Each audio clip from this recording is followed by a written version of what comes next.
Welcome to Julie Whitney Scott presents Let's Talk Theater, a Mind for God production sponsored event, heard only on WGRN LP 94.1, the Green Renaissance Station. Let's Talk Theater. Hi, welcome to Let's Talk Theater. I'm your host, Julie Whitney Scott, and I have with me today some people that are going to talk to you and us all about this new play that's coming out by the State of the Arts Productions. It's called White Guy on the Bus. That sounds very interesting, doesn't it? I think it does. And we're going to find out from the playwright and two of the actors what they think and what is this play about and why you should go ahead on and get your tickets, which are on sale right now, so that you can attend. So first off, let's start off with the playwright. Welcome, Bruce, to Let's Talk Theater. Thank you. Coming to you from Elkton, Maryland, and just heard about this production and we're very happy to be here. Thank you. Would you tell us a little bit about you? Who are you as the playwright? I've been doing it professionally almost 40 years now. Live in Philadelphia, started here. Have had 9 off Broadway, 1 on London's West End, never made it to Broadway, made it there. A lot of movies and television, Hallmark Christmas movies, you name it, kids movies, true crime, a little bit, anything that pays. I'm kind of retired now, which is nice, which means I'm also an actor. So it means I either write, act, or teach. And that's retirement for me. So yeah. Is it retirement wonderful? That's what I do too. I love it. Got out of bed at 9:30 this morning. It's great, yeah. I love it. Work on your own schedule. Thank you, Bruce. Gwen, why don't you tell us a little bit about you? Hi, my name is Gwen Edwards, and I'm the Executive Director of State of the Arts Productions. State of the Arts Productions has been around for 8 years now, and we usually do a musical, a drama, and a comedy each season. And as you know, this season, our drama is called White Guy on the Bus. And we are very excited about this production. It's going to be, I think, one of our best productions. Tom, who are you? Are you the white guy on the bus? Boy, I really feel on the spot now. I'm Tom Holliday, and I play Ray in this particular play. I'm a Central Ohio actor who's been doing this for, oh my goodness, 30 or some years. And it's really one of the more challenging things I've ever had to do, and I'm really enjoying it. Good. Oh, and I am the white guy on the bus. That's good. Well, when you said it was challenging, I figured that out. Because yeah, Leslie. Yeah, I'm Leslie Robinson, and I have been acting in Central Ohio for about 18 years. And this is my second production with State of the Arts Productions, so I'm really happy to be back with them. And my character is Roz. I'm the wife of the white guy on the bus. Bruce, as the playwright, tell us a little bit about this story. How did this story come about? I keep a file of stories I read in the paper or magazines or whatever, and cut them out. And read one years ago about how tough it is for families to go visit a loved one in prison, because most of the prisons are out in the middle of nowhere. And say these people, I think this was Pittsburgh they were talking about. And the prison was 2 hours away, and a lot of these folks don't have cars. Buses don't run out there. They had people with vans who would take them for exorbitant prices, and it was really kind of a ripoff. And I got thinking about that, and then I read an article about the bus to Rikers Island, and how the reporter was white and no one else in the bus was, and I thought, okay, that's kind of cool, because there's a mystery automatically. Why is this guy on the bus? And I did it. I had a play rehearsing off Broadway, and I took the bus to Rikers Island one morning before rehearsal. And the director kind of looked at me when I came in. I said, I was on Rikers Island, the jail.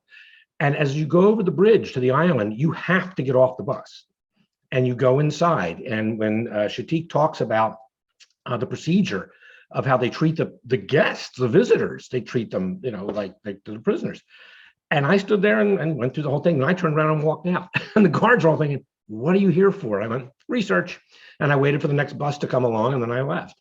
But it's not a nice experience. And so all these things, I research everything.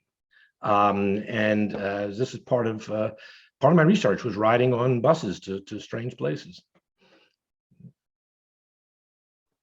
I remember when I was younger and used to ride the bus to different things because I didn't have a car or whatever, in the city, going to the malls or going to the movies, things like that. And how you did kind of sometimes develop relationships, even if they were distant, by some of the people that you were always on the bus, or that happened to be at the bus stop every time in the morning. On your way to work, they also catch a bus, at the next stop. So, yeah, that's interesting. Gwen, tell us, as the producer, what made you decide to produce White Guy on the Bus? We were planning our season last year. COVID came up and we were just kind of researching things. And I was asking the board what they thought of we should do for a drama. And actually, my daughter found this play. And she said, Mom, I think it really would be a good play for us to do. She said it's timely and the subject is just so interesting that she thought it would be a good idea. So what we did was I got a copy of the play and I started reading it. And as I was reading it, I kept thinking, wow, this is good, but what's going on? And I like the fact that the plot line kind of threw you when I was reading it. And I think that's really what hooked me on it. It was just a total surprise. And so I said, okay, this is the one that we're going to do. Playing Ray, and you were saying that this is one of the most, really challenge for you. Can you talk a little bit about why? Sure, without giving away any secrets, because it's very important that you see the play, because as Gwen implied, there are some things that happen that are not what you would anticipate. And basically for Ray, he goes through a kind of journey where we get to see two completely different sides of Ray. He suffers a life-altering experience, let's just leave it at that. And we get to see how he handles that. When you first meet him, he seems to be, just kind of your classic gentleman and a nice guy. But then we see a little change in Ray over time as the plot slowly develops. So it's been interesting to try and play both sides of that. And I'm having I hate to use the word fun with it because it's not exactly that kind of play, but it is still very interesting and challenging as an actor to do the two sides of that kind of character. Leslie, what about you and your character? Are there any similarities between you and the wife? Oh, I actually, there probably are, but I'm not sure that I know what those are. But when I would read the play and try to understand what was going on and all the other characters and how they feel about certain things, there were times when I didn't agree with what my character was saying, and I agreed maybe with some of the others, and they really made me have to think about, okay, why is that, and how can I really go with what Roz is saying? So, and Bruce, there's a third person in this play, correct? Oh, there's 5 characters? Okay. Yeah, 5. So talk to us a little bit about the dynamics, a little bit of who the personalities of the other characters that are coming in this play. Well, first of all, I'd like to, Gwen, thank your daughter for me, please. I appreciate that. I'll do that. Yeah. Otherwise, we wouldn't be here. Ray and Roz, it's funny. And Shatik, the young Black woman on the bus, when we first did the play, if I step out of my own wheelhouse with a character, I make sure I ask the actor, does this feel right? Is this right? And the two first actresses, one in Chicago and then one at Delaware Theater Company and off Broadway, who played the role, they were almost co-authors with me at certain points where I would say, is this right? Yeah, and very minor things. Can I say it this way? Sure, you can say it that way. That sort of thing. And then there's kind of a family dynamic, but it's not really a family. It's Ray and Roz and a kid next door who they've semi-adopted over the years, and his wife, and it's two different worlds. You've got the white privileged mainline Philadelphia, where the Philadelphia story takes place and all that stuff, and then you got North Philadelphia, and I've experienced both as a teacher and just doing workshops with inner city kids and things. And so I wanted to create these two totally different worlds, which on stage is tough because of budgetary and all that sort of stuff. So what I did was try and make the dialogue and the characters from two different worlds, and then the two worlds come together. So that's kind of where it came from. Well, it seems like we're tiptoeing around it and nobody said it. The other world is a Black person, correct? But so in the same. Correct? No, the other Is there, world. I mean, is there's two worlds or here. not? There's two worlds, and if you want to call one different than the other, that's fine. They're different. Wait a minute, hold it. What do you mean if I want to call the worlds different? Well, you're just the one. There's in different, even in one world, isn't there different cultures? Oh, that's what I just said. It's two different cultures. Yeah. Coming together. Yes. Okay. Yeah. Okay. And because I think it's significant, especially if this play is supposed to be in this time, that it's representing what I'm hoping when I see the coming together, hopefully, of minds, or at least understanding why people think, as Leslie kind of touched on a little bit, about why people say what they say or do what they do. And as an actor, they call us an actor now. I'm an actress. I'm a female. It's generic, I know. Yeah. But she touched on that. That there's. I mean, this play is not. This is Let's Talk Theater. So let's talk about the dynamics, especially. I think that this would be plays that right now speak to coming together and understanding, and like you said, Bruce, different worlds and different things, and how do people commingle and get along. Tom, I see you raising your hand. Yeah. Well, I was just going to say, the play really kind of underscores how, people have, original perceptions about, Black versus white or whatever. And it also, this challenges, I think, a lot of the perceptions that both Black and white individuals may have. And it also kind of calls into question how people can, have noble ideas in their head until those noble ideas get challenged by circumstances.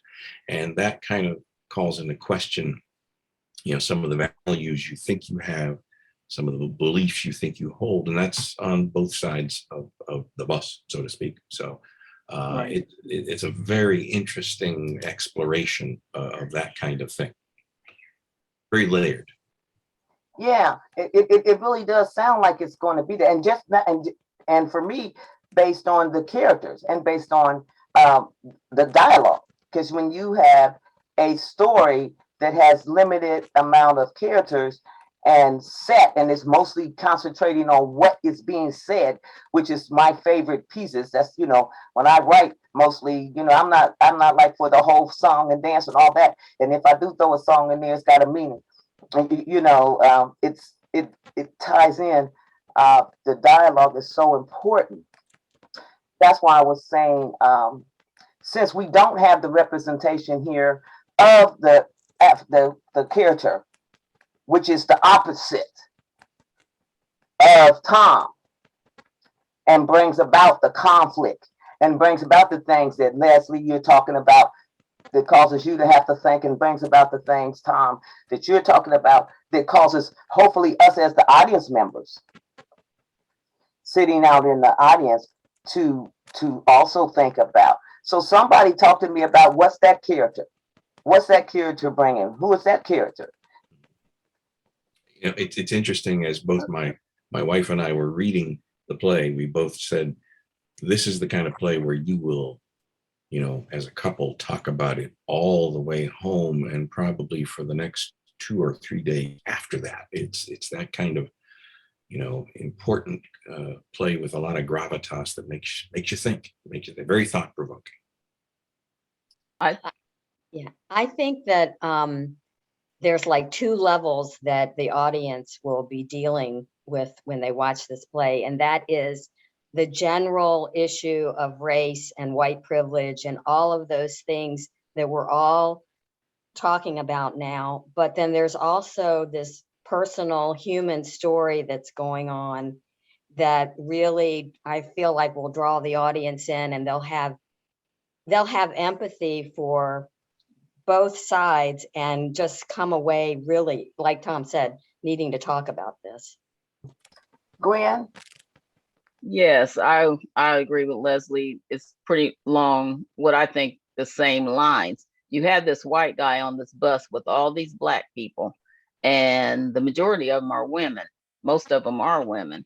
So that's another element. When you get on the bus, you start, you know, when the scene opens on the bus, you say, okay, what's this white guy doing on the bus? And you know that's what everybody on that bus is thinking as well as Shatik, the woman that he forms a friendship with, and interesting friendship.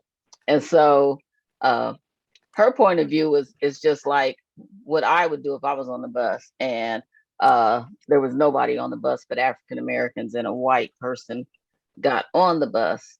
That would be the first thing I would think. Okay, what's he doing on this bus? Right. And it's just general perception, because your mind will go to different things. Well, maybe he this, or maybe he this. And it's just a whole thing of perception. And I think this is a play that will test people's perceptions of things. And that's why I think it's really an important piece of theater. And because it is a play that will definitely need to be talked about afterwards, the company plans on having a talk back after the show on our Saturday performance. And that's so we can hear, you know, what the audience kind of thinks and answer maybe some of those questions that they want to ask about what's going on, and also ask them what their perception was. Okay, when you got in here and you started watching the play, did it meet your expectations, or did it totally turn you around what you were thinking in your head of what you were coming to see? So it's just thought provoking, and that's one reason why it's a play that people should see. Bruce, when you wrote the play, when did you write this play? How old is the play? Wow, I've lost all track of time, I'm afraid. I've written 4 Is plays it that old? and a musical since then. So, About 2017, by the way. Thank you, Tom. Thank you. He's got the copyright. 2017. Yeah, 2007. Well, that's when it was published. So I guess I wrote it like in 2015. Oh, okay. All right. Yeah, because now I know that saga. We write plays, you know, and then we don't produce them. I've done that. Have pulled them out like, oh, I wrote this 10 years ago. Let's produce that. Yeah, I know that saga. When you wrote this play, did you envision anything of what the actors and the producer is talking about? They felt and why they wanted to produce something like this, or even be involved in it? I knew from the minute I came up with the title, it was going to be controversial, and it's not my first one. I'm primarily a comedy writer. That's the weird thing. Okay. I mean, I've written for Roseanne, I've written kids' movies, Hallmark Christmas movies, you know, that sort of stuff. And I used to be a comedian in the 70s to pay for college. So I do. And White Guy's got some funny stuff in it. All my plays have some humor in it. Otherwise, they'd be deadly. And this one does too. Yeah, thank God. Yeah, I knew, and there have been theaters that want to do it and won't do it because it's from a white author. And they've told me this, or they've told my agent this, and it's like, wow, it's kind of we don't, it's like, if that's the way you feel, I don't want you to do the play because you'll probably do a lousy job with it. Basically, I write about things that get me angry. And if I wasn't a writer, I'd be a serial killer or something. I don't know. But, it's just, this is my way of venting my hostility about what's going on in the world. The play that just closed in West Palm Beach, The Duration's all about having to get through a duration. Throughout history, we've all had to do it, especially recently. Well, I think it's important that writers, words, people say words, they last for a couple of minutes or something. Actions, things that they do, but words last forever. And they last forever. So I think it's important because I'm like you, Bruce. There's a purpose in my writing, even in the fun, because I write, got to have humor because life is too hard. if you can't laugh, you'll die, early, because life is too hard to struggle through it and not have some humor in it, and to not be able to relax and laugh and release, just like God gave us tears so we can get out our grief and our mourning and those type of overjoyed things, so we can get that out. Laughter, I think, does the same thing. And that's what I believe this does. This is a play. I was just did an interview with somebody, and we were talking about, if not now, when? When do we start having these conversations? And when, if not now, do we start presenting this type of works? As writers, we have to keep up with what's going on. We have, we have to write what's going on. When you wrote that play, it was in the news in 2015. Oh, look at that. And it just shows you how life goes around, because now it's still important now. In 2022, it's even more relevant and important in regards to not just the hardships that people went through back then to have to try to visit their family in present. It now goes into how do we intermingle and twang and look at each other. I was just want to comment on what Bruce said about nobody would produce this play when they found out that he was a white author. And that is the main difference in State of the Arts Productions. We really don't pick plays and things based on who wrote them and who's in it and who's the cast. We primarily just do plays that we think are good. And one of our things is we do colorblind casting. And that goes for producing, that goes for behind the scenes as well. Our director, Ariel, for this play is Black, and she sort of helps add that perspective into the play. And I think it just makes for a great dynamic. We've never done, I should say, a all one race play or anything like that, except for The Color Purple, which we pretty much had to do like that. But all of our plays are inclusive, and basically we just look at the content. Is this something good to produce? Is this something good that people will enjoy seeing? And this play does have a little humor in it, and which I love, because it does. I mean, it's so deep sometimes you just want to take a breath. And so that's one thing I wanted to add. Sorry about the hand. Yeah. Yeah, that's a good point that you brought up, Gwen, that it's important that we have inclusion in the plays that we see. But we also have to make sure that we also be true sometimes to what's real. I was talking to somebody about, if you write a play and it's about a family and it stays in that family, and like they never go outside the house, and there's conflict between the mom and the daughter and the father, and the play is just about them, and they happen to be one race, you have to do that. You have to produce it like that.